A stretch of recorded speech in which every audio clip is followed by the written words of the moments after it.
Welcome to another episode of Nerds Amalgamated. I am the DJ, and with me today I have the Professor. Hello, DJ. How's it going? All right, apart from the universe conspiring to prevent us from recording this episode.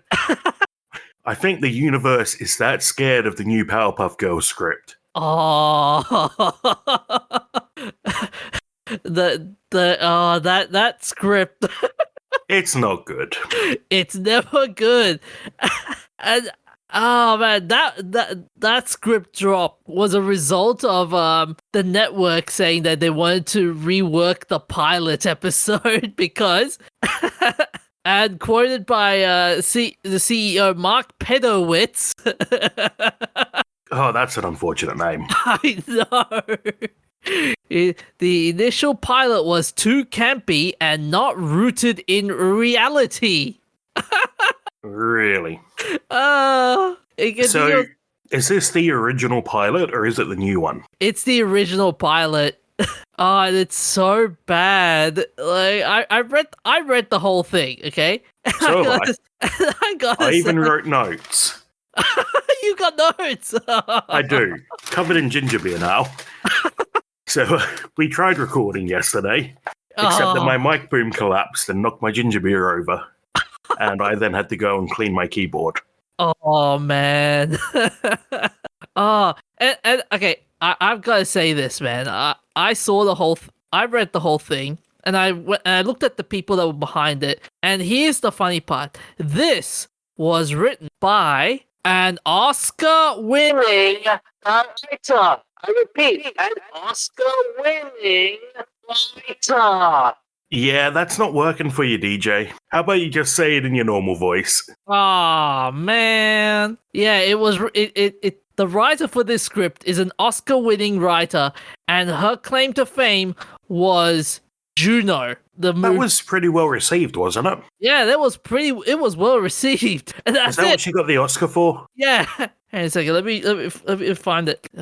Yeah, Cody Diablo Cody, that's her name. So yeah, Diablo Cody. I'm looking at Wikipedia page, right? So she received critical acclaim for her screenwriting debut film Juno, winning the Academy Award Best Original Screenplay, the BAFTA for Best Original Screenplay, and Independent Spirit Award for Best First Screenplay, and the Writers Guild. And she then went on to write and produce The United States of Tara, and she also wrote and produced the horror comedy Jennifer's Body, and that's all I could think of for the big ones. Well, those are all pretty well received, so this seems like a big misstep. But the scary part is even though it's a big misstep, this misstep is filled with so much cringe. Oh yeah. What was okay? Before we go deep down into the script, first impressions. Let me get the first impressions from you. Well, I have no idea who it's targeted as. Like, it's a reboot of a children's show. So is it targeted at modern kids? Is it targeted at kids who watched it when they were young? I lean towards the latter. But, it sort of feels a bit BoJack Horseman-y. Really? Yeah, because they're going for the angle of the washed-up celebrities. And a lot of the humor sounds more like something you'd see in BoJack. Yeah, that's true. I kind of agree with you on the whole with the whole BoJack Horseman angle that they're going for. But for me, my first impression when I saw this, it was just they've really amped up the social commentary angle to a T, like to the point where it was just okay. We're gonna make it so bad that even we're gonna make it so bad that not even the social commentary people will love this show. Yeah, it's like you crossed Hancock with BoJack, and none of it was good. Oh man! Like the first half of Hancock, before it gets into the whole love triangle thing, is alright. It's really crude, but that's what they're going for. They're going for a superhero who isn't somebody you should look up to. Like you compare this to you compare this to the Powerpuff Girls cartoons. It was like the Powerpuff Girls cartoon, wholesome, nice, funny, and at some there was some dark episodes, but it ended in a good note, kind of thing. It taught you some values at least. They do spend a lot of time talking about how they have the brand to protect. Okay. And canonically, it seems, this pilot is sort of a separate universe to the TV show because they do mention the TV show. Yeah, in a bad light. Yeah. Okay, that's a good transition to the script because, man, this script. So, what part of the script caught your eye? The part that jumped out the most is when they list a whole bunch of of names of Trump and his goons. And so I couldn't figure out the context and how that worked into it. But no, the part that probably jumped out most to me is that first, the writer can't do calculations, basic maths, because the Powerpuff Girls, it says that they were created and they were 7 years old when they were created. Then 17 years later, they're 17 years old and getting ready to go to uni. So where did the 7 years go? Did they age slower than normal people? Like, this is the real question. Along that line, Drake and Cerebellum were dating in this version. Yeah. Wasn't Cerebellum a villain in the original? No, in the cartoon series, Cerebellum is the mayor's assistant. Oh, okay. She's the redhead with it doesn't show her face, but she would be like the voice of reason in a sense. Yeah, it's been a long time, but so Professor Drake and Cerebellum are dating, and at one point they talk about how long their relationship's been, even though in a flashback scene it describes them as dating. In this later scene, they say how long they've been dating, and it's not as long as it would have had to be.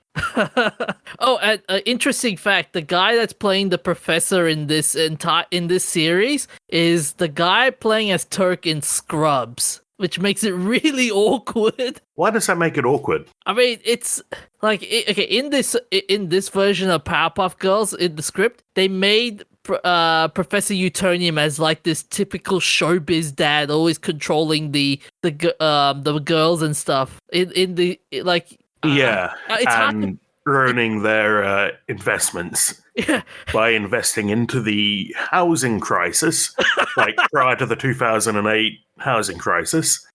Fidget spinners and cronuts. Cronuts, that's it. Yeah, and it does feel a bit sort of out of character that, this scientist who created the Powerpuff Girls is really just into the showbiz. But, I mean, technically it is a different universe to the animated show, so kind of understandable. But man, I agree with you there, it's a different universe. But the funny part is how what became of them. Like, you have the 7-year-old girls saving the 7 to 17-year-old. They've started saving people and stuff, and then after one incident, they decided to go about their separate lives. What happened in their separate lives? There was a few more incidents. Yeah, they show the problem is, I think they don't really explain what broke them up, other than generically that mentioning that they killed Mojo. Yeah. Who in this version is a human and not a monkey. Yeah. He has a pet monkey, but Mojo is a human and has a human son named Jojo. Wait, is this a JoJo's reference? Wait, what do you mean JoJo's reference? JoJo's Bizarre Adventure. Oh, right. That meme because everything's a JoJo's reference? Nah, I don't think so. It would be funny if it was. Yeah. So a lot of the characters have changed, which kind of excused because it's a different universe. But the change is so bad, though. Yeah, they don't. I don't think they explain the background of how they got to where they are, where they're washed up celebrities, and it does have a sort of satirical take on it, pointing out that they're running away from the trauma of being public figures all their lives. But it kind of just shows one event where Mojo. Oh no, I suppose they do show. Okay, so they say that the Powerpuff Girls killed Mojo, Yeah. and I suppose they do show that. I thought that they hadn't, but now I realise that is shown in the script. But they accidentally kill Mojo while he's in a giant battle bot trying to argue that the Powerpuff Girls are the ones responsible for the monster attacks. And then it cuts to them like 10 years later coming back to town to receive their inheritance from the family trust thing, and how they hate each other now and all of that. But the plot felt pretty childish, like something you'd see in a normal episode of Powerpuff Girls. But then there was that BoJack angle that didn't really mesh. And I'm just reading through it like, they're talking about one of the girls having a leaked sex tape. And oh, no. Oh, you mean Bubbles? yeah. Leaked sex tapes and drugs. And it doesn't fit the tone of the plot. You know what's I've just realized this. Okay, so the casting for Powerpuff Girls. So you got Dove Cameron. She's the one that plays Bubbles in the Powerpuff Girls series. Dove Cameron, interestingly enough, she's a Disney actress. Like she's famous for one of her shows called Liv and Maddie, basically. And it's basically a comedy show that in Disney, I'm going like, man, a Disney star playing in this? That does not sound right. I don't know. A lot of the Disney stars tend to have disappeared afterwards.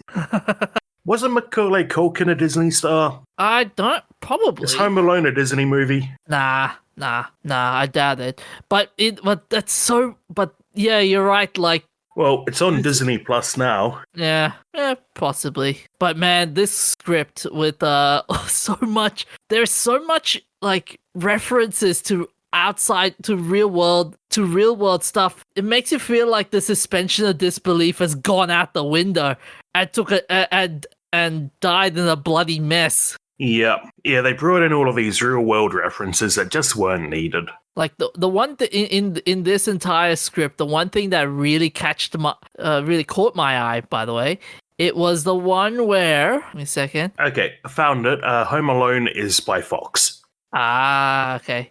The one bit in that entire script that caught my eye, I still find it hilarious. It was okay. So there's a scene where they're going to this place called the Volcano, which is basically a nightclub / pub. Doesn't Mojo Jojo have his base built on an actual volcano? No, it's actually on an observatory. Okay. I'll admit, I haven't watched a show in years, 20 years or something. That's fair. Oh, but in this one, so there's one. There's a bar called the Volcano, and it's owned by the Rowdy Rough Boys, which in this universe don't have powers. Bizarrely. Yeah, they just pick 3 random guys and are like, "You're the male version of the Powerpuff Girls," and try to cash in on the fame. And I like how one of them met the Powerpuff Girls, and he doesn't like Bubbles, and the reason why was to quote, "Last time I saw you, you broke up our engagement ring and told me you had pawned the ring for drugs." Yeah. Yeah, I just think, I understand what they were sort of trying to get at with the sort of Hancock, BoJack type story. You got the washed up superheroes who are out of showbiz and sort of laughing stock now. And what was my other favorite part in that entire script was the I gotta find it. It's pretty funny. Second. Oh yeah, here we go. When the girls decide to come back home and they meet this fan. Oh yeah, they meet this fan and she goes, hang on a second. Where can I find? Oh yeah. So they meet this little girl named Henrietta. She goes, "Hello, I'm Henrietta. I'm a huge fan. Blossom is my favorite, but all of you are feminist icons." I'm like, damn. Yeah, they brought up a lot of feminism in that and how the Powerpuff Girls were feminist icons. But that also sounded like very intelligent. I suppose she's supposed to be a super genius. But she's 9 years old and she's the main villain of the first episode. But I think the ending doesn't suit it either. At the end of the first episode, they save Townsville from one villain, and suddenly everyone loves them again, and they decide they're going back into the superhero business. Like, you can't. The character development's too fast. Where are you going to go from there? Like, and then the other part was Drake Uternium's deep dark secrets in his lab. Like, what the hell? Oh, he's got a museum of bad guys. I'd do that. Oh, by the way, not the other funny part in that entire script was the part when Blossom is on the floor when she fainted, and one of the guys, "Wake up, Bloss, or else we'll leak your stuff everywhere." Leak your nudes. Yeah. I was like, which, were they the ones who leaked the Bubbles sex tape? no, I don't think so. It's so weird saying that, considering the characters. Like, I still know them as the kids. The kids, yeah. Yeah, that sounds so wrong. I know. Like, what is wrong with? What is wrong? I'm in disbelief.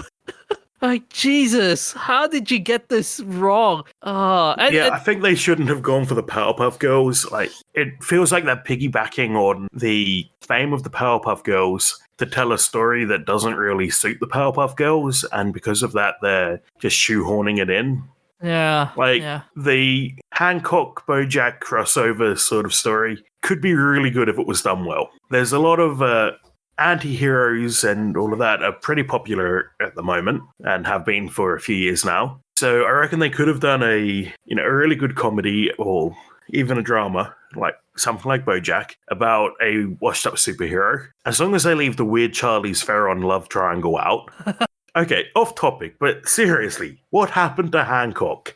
I know they had two different writers, but how did they mess it up that badly? That was just like two different scripts stuck together.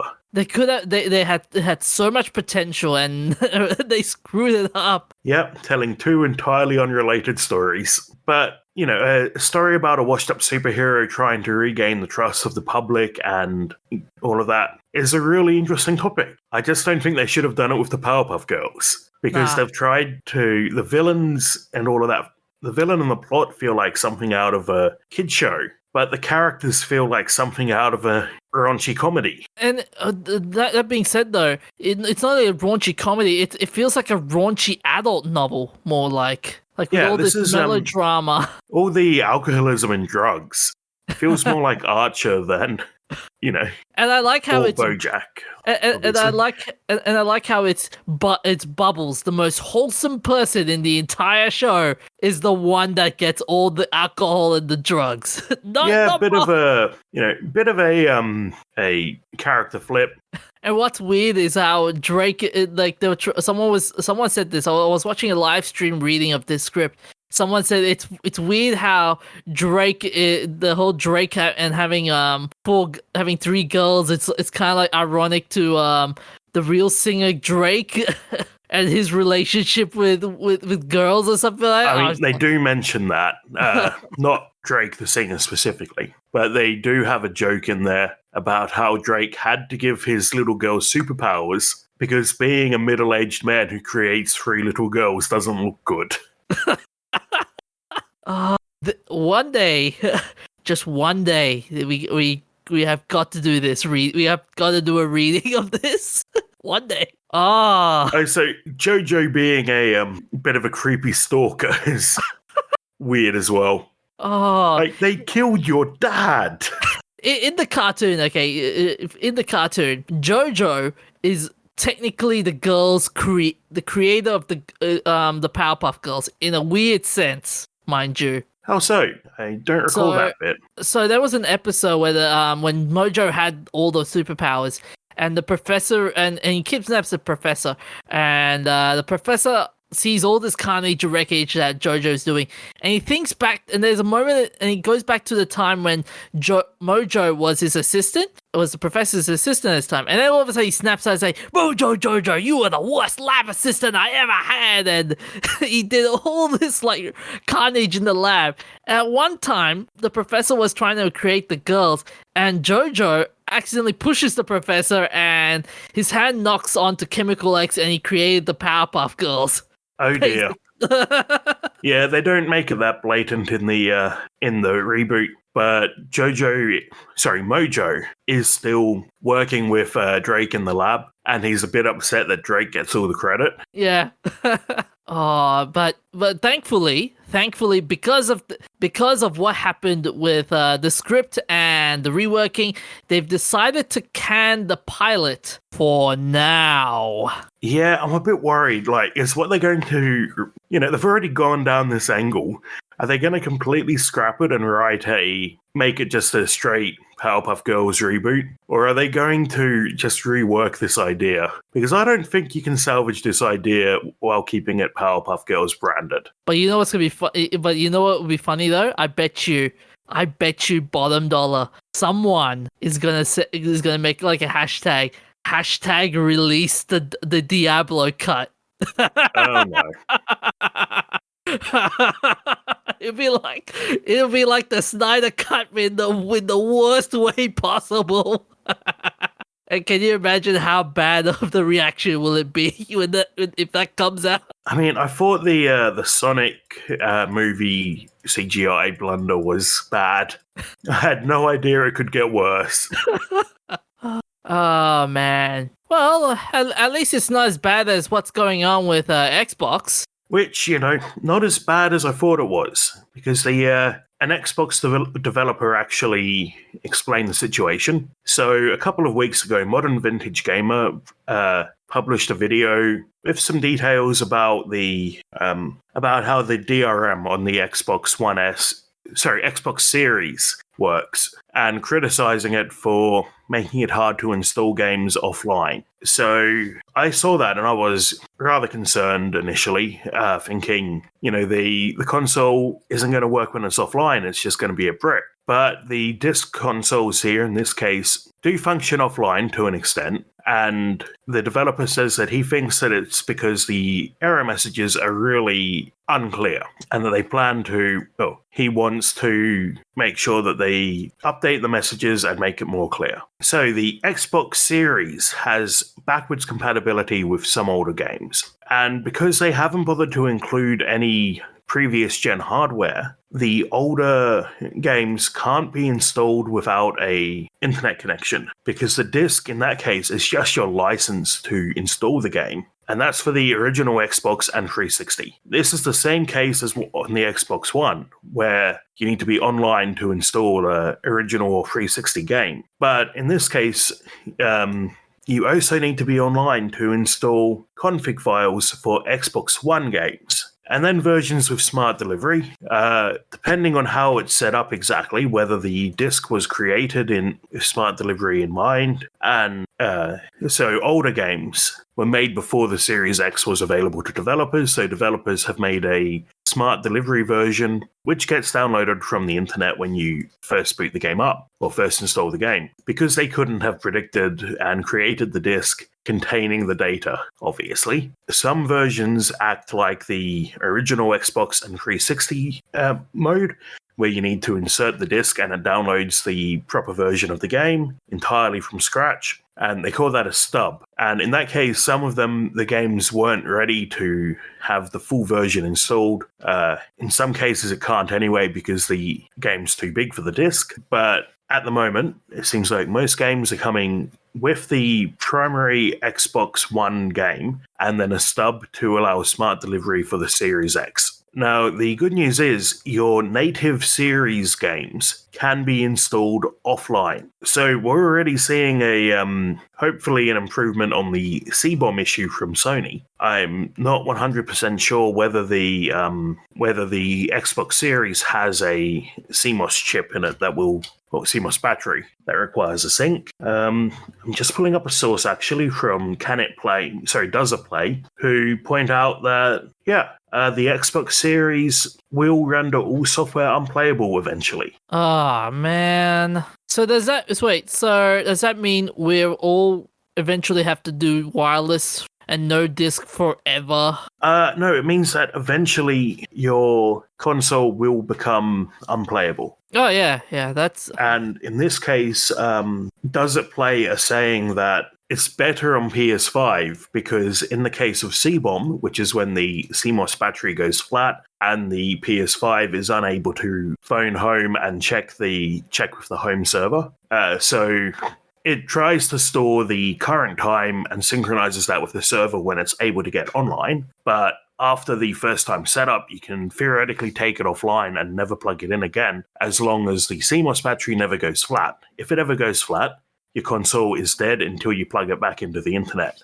In this case, on the PS5, discs still work offline. Thank God. But discs on the Series Series still require activation. Yeah. Hence you need the internet connection. Yeah. So I understand why they've done it in this case for blocking piracy and all of that, but I also doubt that they will let you mod your mod your Xbox in a few years and work around this. I doubt that they're going to release an official patch to disable that when they choose to stop supporting it. So the series also comes in a diskless model, which, like I said for the PS5, is utterly useless when the servers go offline. Yeah. The sad Theoretically, you can play your digital games offline, but we don't know exactly what, at this stage, we don't know exactly whether we'll be able to keep doing this in the future. And you can't even rely on using a new Xbox. So if you have an Xbox that dies and you get your hands on a new one and transfer your hard drive over to the new one, so that you don't have to re-download all your games. That used to be a viable way of preserving your games on your console if you weren't able to get online to download them. Or even if you don't have an internet connection at your place, which increasingly unlikely, but still common enough. If you don't have an internet connection at your location, you could go to a friend's house and download the games onto a hard drive, then bring them back and play them. This locks that out because when you first try to launch the game, it checks online to make sure that to register the game to your console. Yeah. And I think console companies do a bad job of communicating with buyers about the licensing. I think I agree with you there. There's the whole communication problem, but there's also the whole fact of how before you install the game, there's this big long thing you have to read, and then you go at the bottom and you go, EULA? Yeah, the EULA. Oh, EULAs are awful. And in the US, they're not enforceable in court because nobody can be expected to read a EULA because they're all just legal jargon, which most people don't understand. And if you read every EULA you came across, you would literally die before you got to play anything. Really? I mean, not literally, but EULAs are big and long, and if you wanted to understand everything in the EULA, you'd be giving up a significant fraction of your time. And, I'm seeing an issue here. I used to travel with my family a lot. We lived in a caravan for a few years while we traveled. And we had an original PlayStation, the PlayStation 1, that we could plug into the TV in the caravan and play a game on when we were, wherever we were. And back then, it was even harder to get an internet connection as a vagrant. Yeah, my mouth is not working tonight, but it would be even harder to get an internet connection than it is now. Not that it's much better now, because even with NBN and Starlink, you still need the connection to be active at the right time when you want to launch the game. You can't just set it up and go home and play. Now, they made a huge blunder last time when they launched the Xbox One and said, if you don't have internet, buy a 360. What do I do now, Microsoft? You've ended production on the 360. This sort of thing though sets a very dangerous precedent though. Like it makes it sound like you want nostalgia. No, then screw you. We're not gonna give you nostalgia. Nostalgia's dead, boys. Yes, it's killing the nostalgia. And I get the whole like, okay, we're killing the piracy and stuff, but what choice what choice do the consumers have if we want to enjoy the old games? Like, I mean, Halo 1 is popular, still popular to this day, but the PC edition I want to try the Xbox edition rather than the PC edition, but I can't get the Xbox edition because you guys won't let us play the original Xbox One edition. You want us to try the remastered edition, which may or may not have changed a lot of elements in it. Okay, so the issue with specifically Halo, I get your point, but specifically the problem with Halo is that the company that ported it to PC originally, Gearbox Software, didn't do the most detailed port. And there's a few reasons for that. The Xbox had slightly unique hardware that wasn't widespread in PCs at the time. They might have been rushed. I really don't know. We don't know the truth unless someone internal comes out and says it to us. Yeah. But the Gearbox went and made the game and messed up a whole bunch of stuff graphically, particularly. The AI and stuff also is arguably different. It's been a while since I played Halo on my Xbox, so I don't recall whether it has changed or not. But a lot of people say the AI and other stuff that's harder to quantify is worse. But the graphics, if you play Master Chief Collection on Halo 1 in old graphics mode, it looks atrocious because they messed up the graphics.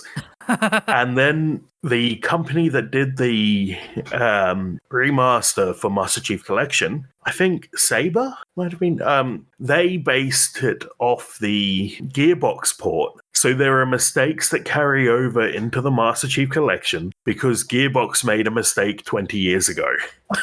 And just recently they rolled out a patch to fix up some of that. But there's still some areas that are very obvious mistakes. It's a Saber 3D engine. That's okay. Yeah, Saber. Oh yeah, Saber Interactive. That's the company. That's the one. So Saber looked at the PC port where transparency was broken and interpreted a sort of force field effect as smoke. So now in Master Chief Collection, there is smoke where there should be a force field. Huh?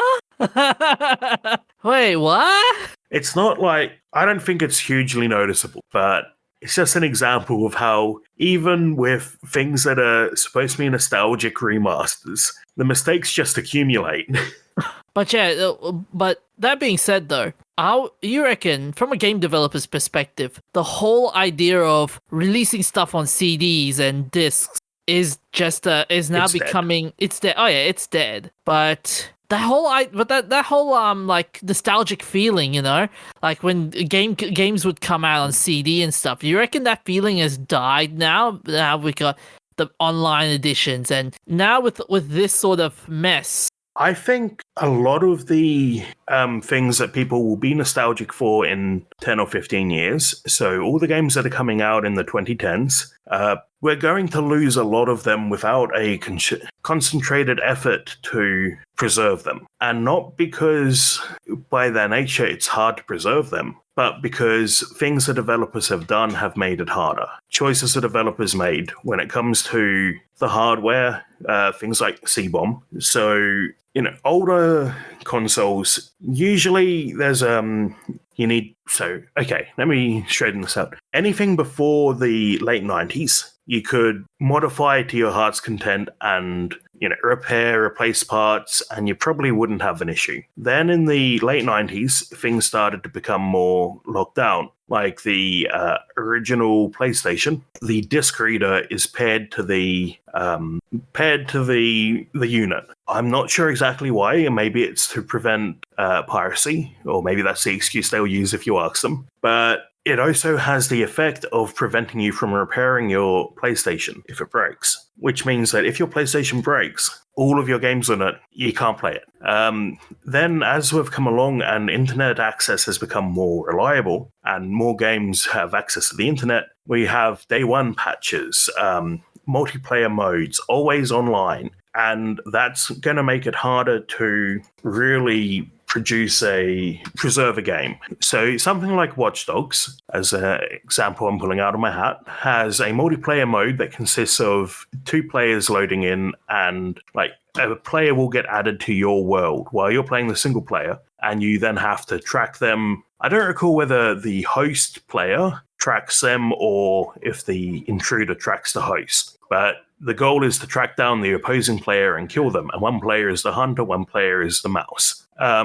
So assuming there's no online DRM checks there, which I highly doubt is true because this is Ubisoft we're talking about, you can preserve the game, but it's likely that in the future you'll only ever be able to play the single player without intrusions, which, to be fair, in the future, less people are going to be playing, so there's going to be less intrusions. But Ubisoft is probably not going to release the server code allowing people to run host custom servers. And in the past, there's been big efforts to backwards engineer the servers so that people can keep playing a game when the official server shuts down. Yeah. It even happens to MMOs, like World of Warcraft. Used to have them, they cracked down on them around the time they announced the World of Warcraft Classic mode. Oh, yeah. I remember that. Yeah, but that's an example of a feature you won't be able to play in the future because you won't have access to the servers. Now, games that are fully MMOs are pretty obviously the type that you'll lose from the servers going down. But there are more and more games that are like Watch Dogs that have that sort of feature and also rely on an always online DRM check, even games that don't have a multiplayer component at all. And even in the future, you won't even be able to play the single player mode. So what would be the solution if this problem ever comes back up again? Okay, so the ultimate solutions for these, in my opinion, are right to repair. We need to be allowed to repair our consoles when they break. You can't I don't think you should be able to pair the CD drive with the motherboard, because if the CD drive breaks and you haven't hacked your console, you can't replace it and keep playing. You need to send it into the repair shop, and what do you do when the repair shop's gone? Oh, yeah. Then you'll have to do a backyard surgery version of the console. Well, and that's not good, and that's not safe at all. What if the hacking process, it can be perfectly safe, but what if the hacking process requires a CD drive to be working to perform the hack? You can't burn your hacking CD and put it in if your CD drive has already died. Yeah. So I think we should push back against pairing hardware together in the name of right to repair. And I think from the game developer side, I don't know how to make the changes that would allow it to happen, but I think more games with multiplayer components should release the servers when they officially shut down. Because then if a game is popular, somebody somewhere will keep a fan server going for you. And then you'll be able to log into that and play it without relying on the official servers, which don't exist anymore. And it won't cost the developers much, really, releasing the code. There's licensing issues that would need to be dealt with, but there's no ongoing cost to that, as far as I understand it. At least the bright side is, if it was Nintendo, we know Nintendo and their history of making fan service and whatnot, with their idea of giving everything a cease and desist, basically. Oh yeah. Like if it was like Blizzard or something, maybe they might be nice enough. I mean, they were nice enough when Dota was a thing, but before it became a big game. They've gotten a lot worse about that recently. Really? Yeah. Well, keep in mind, Warcraft 3, what do they call it? War Mastered or something? Oh, Reforged. Yeah. Reforged, that's it. Yeah. War Mastered. What is that one? It's another one that got a remaster recently. Anyway, Warcraft 3 Reforged. That was terrible. It's a terrible example, and it also completely removed the original from the store. Even if you own the original, it replaced the original. And it's worse. Graphically, it's moderately improved, but by doing that, they also did the laziest job possible. And instead of having, animated or pseudo-animated cutscenes where it would zoom in on your units as they moved around, it just shows you the standard bird's eye view from the RTS and has the units going around with the subtitles. So they completely ruined the sort of the direction of the cutscenes. It's like if you went in to watch the remake of a movie and there were no like camera cuts or angle changes or anything. So it's just one shot. Yeah. that And would it's be not awkward. even like a good shot. No. Oh, that would be awkward. Really awkward. Yeah, so they ruined the cinematics in Warcraft 3 Reforged and took away the original Warcraft 3. Yeah. But okay, I got a question for you though.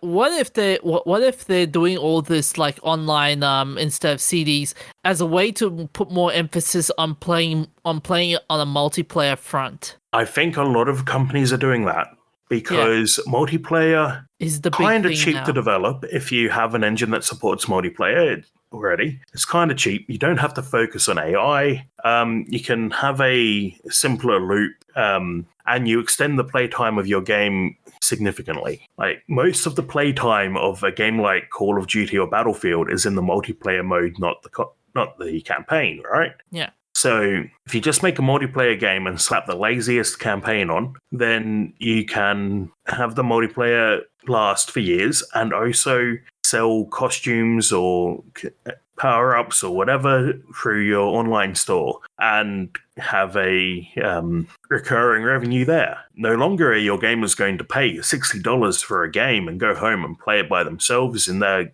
bedroom with not come out for a week. Now they're going to do it for months and play, and then also send you money so they can wear a silly costume. You can see why the people behind the money want that to happen. Yeah.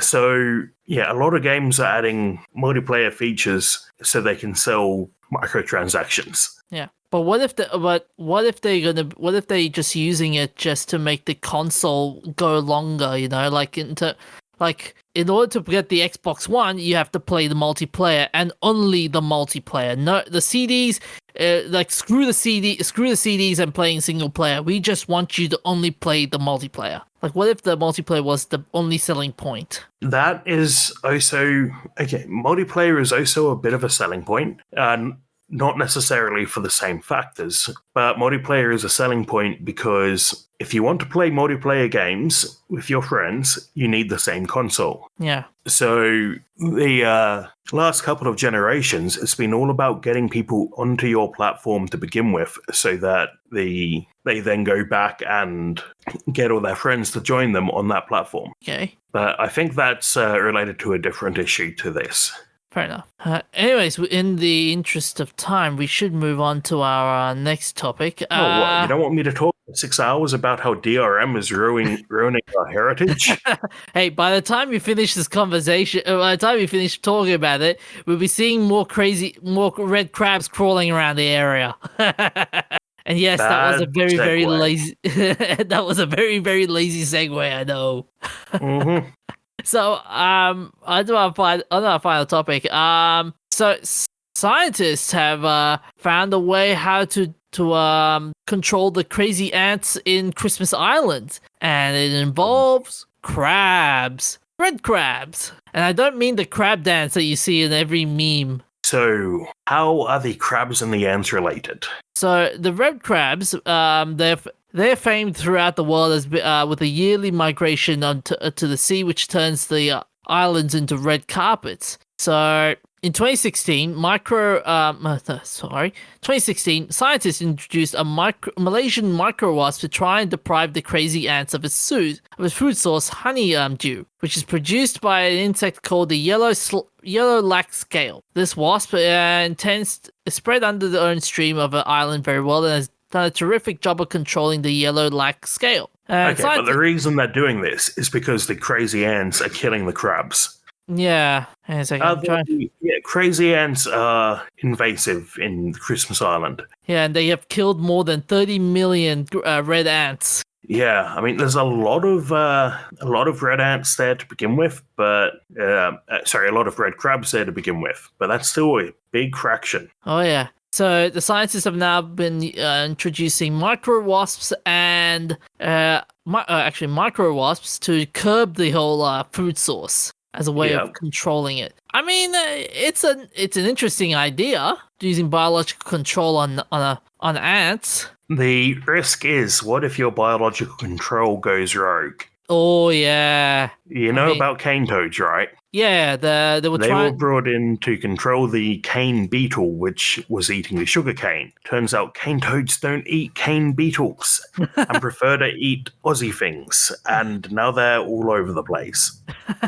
Yeah, that was a big boo boo. Yeah, that was back in like the 50s, before we knew how it worked. Now, we pretend we know how it works. Like, the scientists are a lot more careful about it. I mean, as much as I like to see the crazy ants not kill the red crabs, I agree with you. I'm worried about the whole if they go rogue and destroy the ecosystem. Yeah, and they're planning on bringing in more species of micro wasps, hoping that will further suppress the crazy ants. Mind you, one of them is actually a pest in the Australian agriculture sector. Okay. The African micro wasp, apparently, and they one of them quoted saying, when you do biocontrol like this, you're looking for biocontrol agents that's very host specific. The Department of Agriculture has a very strict set of guidelines that they lay down in terms of doing the science and building the case.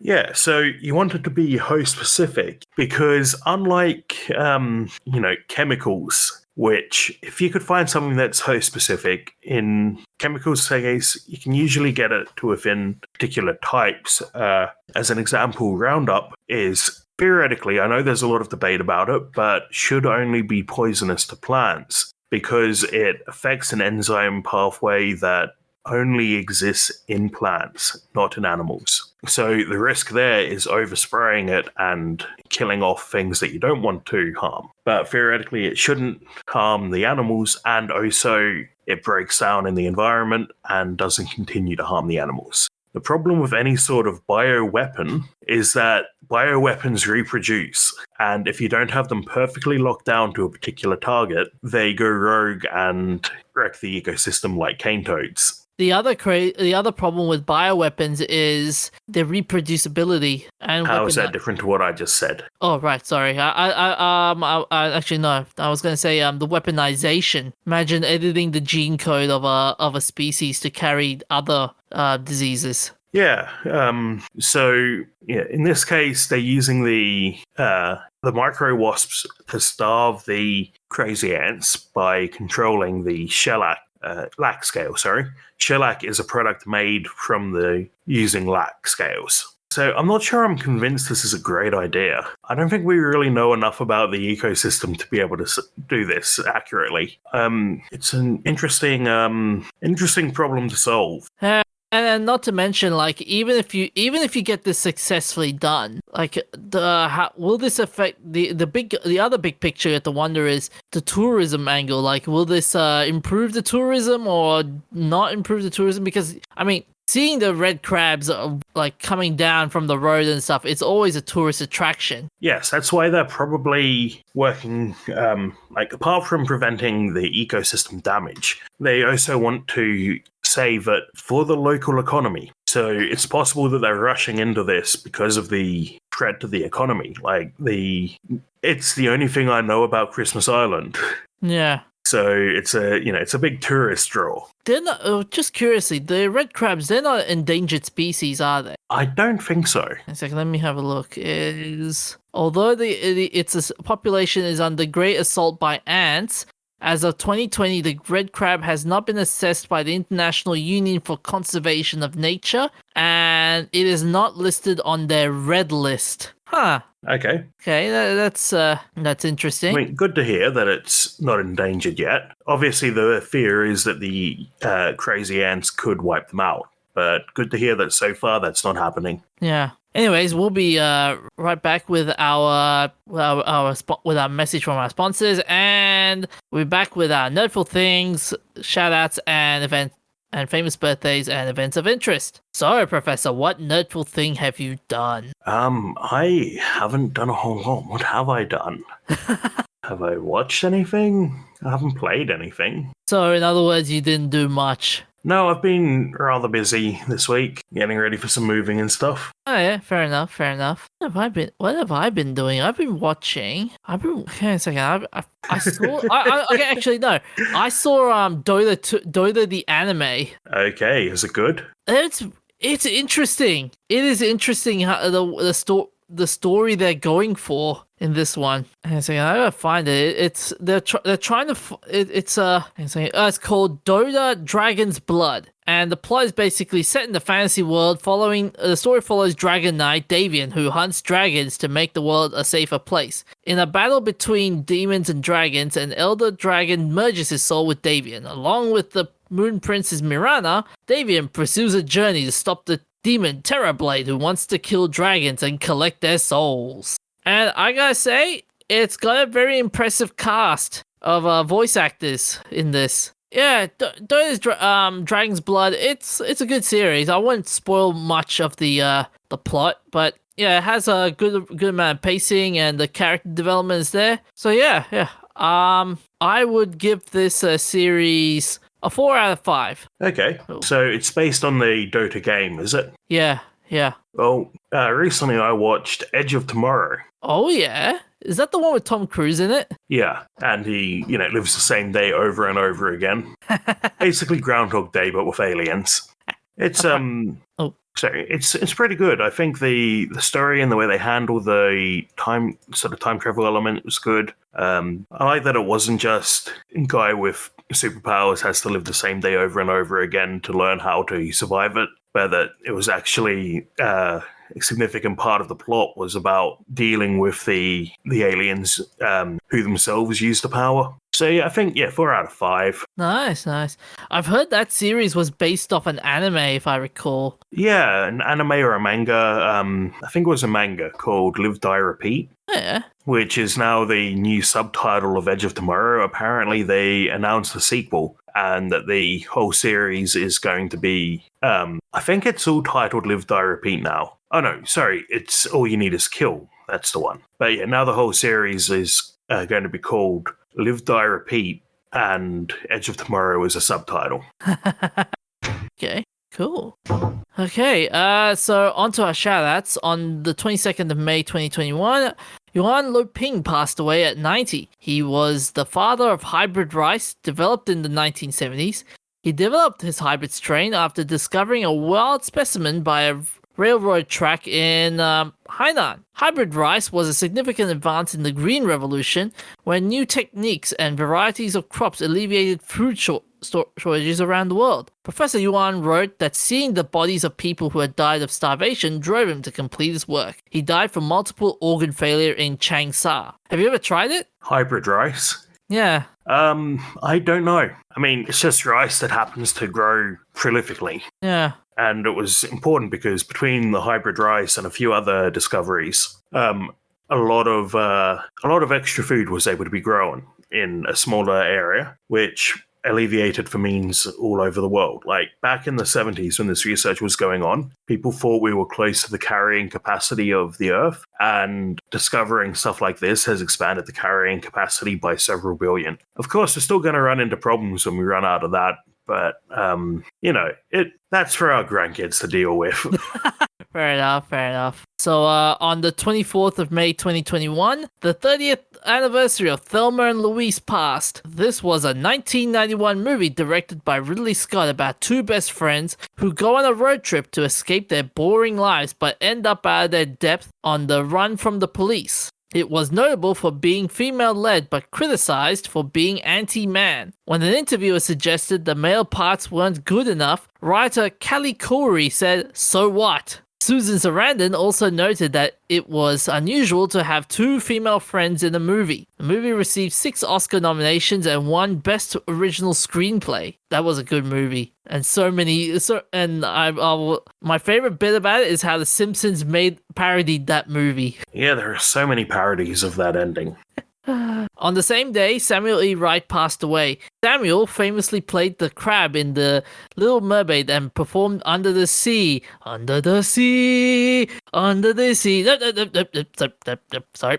He also performed as Mufasa in the Broadway adaptation of The Lion King. He received 2 Tony nominations. He died in Walden, New York. The 27th of May saw the 35th anniversary of the first Dragon Quest game. The series has 11 main series games and spin-off series. There also has been a manga, anime, and novels set in the franchise adapting almost every main series game. Dragon Quest's main games follow a turn-based combat model in an RPG, usually with the main character out to defeat a great evil. The games were inspired by wizardry, and Ultima Yuji Horii, the creator of the series, said, "I want to thank the fans who have always loved the Dragon Quest series and continue to support it throughout the years, and also the new players who are just beginning their adventure in the world of Dragon Quest. I hope we continue to celebrate the series for another 35 years. And there's a new one coming out, if I recall. I mean, they've been coming out for 35 years, so, you know. Yeah. Although I heard that with the new one, there might not be it might not be coming to the Western countries, if I recall. Check. Here we go. So they're saying that there might not. So Dragon Quest number 10 is going to be offline. It's not going to be coming to offline. It'll be a Japanese release only. Okay, that's a shame. That's a shame. I assume they aren't getting enough profit in the West. Yeah. On the same day, Eric Carr, author of The Very Hungry Caterpillar, died. He worked on over 75 books as a writer or illustrator. He believed that kids are eager to learn but afraid of the unknown, which aimed to counteract with his books. Originally, The Very Hungry Caterpillar was conceived as a bookworm, and the title would have been A Week with Will the Worm. His editor suggested the change. The book was published in 1969 and has sold 40 million copies in 60 languages. Eric Carr once said, "I remember that as a child I always felt I would never grow up and be big and articulate and intelligent. Caterpillar is a book of hope. You too can grow up and grow wings." Oh, that almost sounds like a Red Bull tagline. On to our remembrances. Leslie Smith, co-founder of Lesney Products, passed away on the 26th of May 2005. Lesney Products, named by combining his name with his co-founder Rodney Smith's, created the Matchbox car. Lesney was founded as a industrial die-casting company, but found success fulfilling contracts for toy parts between industrial orders. The first die-cast vehicle they created was a road roller, followed by several other designs. In 1953, they created 2 sizes of a model of the Royal State Coach used by Queen Elizabeth II's coronation. The smaller model sold over 1 million units and paved the way for their future designs. And interestingly, if I recall, they were the guys behind the Hot Wheels. They were bought by Hot Wheels, if I recall. But Leslie died at the age of 87. But on our famous birthdays, on the 26th of May 1949, Ward Cunningham was born. Howard G. Cunningham developed the first wiki and co-authored the manifesto for agile software development, among a variety of more obscure ideas. He started work on the WikiWiki Web in 1994, publishing it in 1995. He never considered a wiki as something worth money, so he didn't bother patenting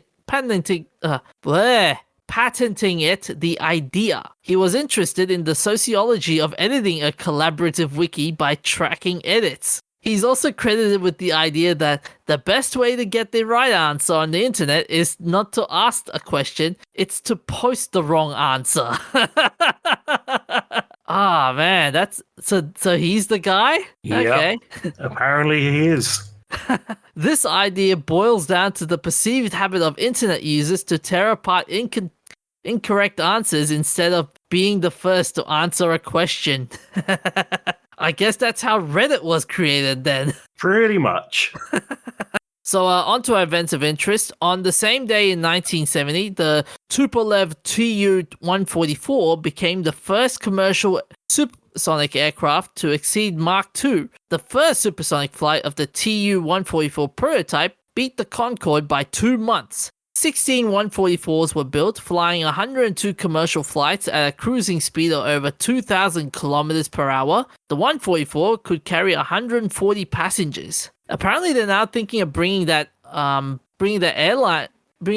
back, the Concorde. I mean, yeah, it's an interesting concept. I mean, there's a reason it kind of died out. It's noisy, it's dirty. I think they need to find a big improvement in fuel efficiency for it to be worth bringing back. Yeah. Also on the same day in 2007, Deadly Skies released. The plot follows a scientist who has identified a massive asteroid on a collision course with Earth, but is unable to convince everyone to take her simulations seriously. The scientist teams up with the former Air Force colonel to break into a secure facility to steal a military laser to destroy the asteroid. Deadly Skies was also known as Ultimate Limit and Force of Impact. Man, the title phrasing. The international releases include changes to the lead's relationship by removing sex scenes and adding an additional establishing scene for their romance. But anyways, that's all we have for this week. You can find us on Facebook, Instagram, Twitter, that'snotcanon.com, where we have an archive of our old episodes and new episodes. And you can also find new podcasts such as Taboos, which is a podcast discussing topics and concepts that are typically viewed as too taboo to openly talk about, and often with drinks in hand. Anything from pole dancing to politics and everything in between. Forget the haters, join us. Do you be Taboos? Great name. Yeah, I feel like there's a lot of TNC podcasts that involve alcohol, though. Wasn't there another one called A Glass of Wine? Yeah. But yeah, take care of yourselves, stay hydrated, and see you next week. Still my line. See ya. Here we go.